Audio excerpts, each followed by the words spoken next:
Hallo Führerle, ich heiße Hamidullah, meine Familienname ist Rafiqov. Ich bin im Jahr 2005 in Fergana geboren. Jetzt bin ich 20 Jahre alt.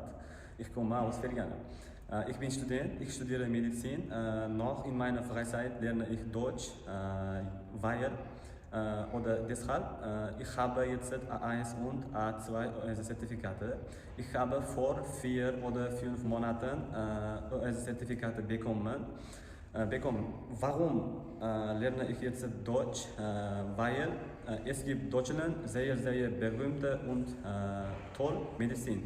Deshalb ich finde Deutsch lernen sehr, sehr interessant und toll. Assalomu alaykum barchaga. Men Rafiqov Hamidullah 2005-yil Farg'ona viloyatida tavallud topganman. Hozirda 20 yoshdaman.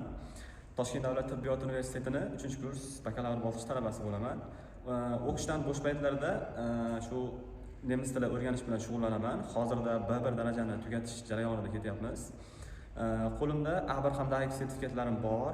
Shuning uchun aynan mana shu A1, A2 darajalarni nemis tilini boshlang'ich darajada o'rganmoqchi bo'lganlar uchun o'rgatishni oldinga maqsad qilib qo'yganman.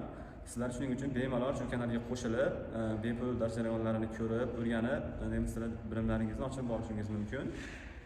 Wenn für Sie auch Deutsch lernen interessant ist, schreiben Sie bitte Ihre Meinung im Kommentare.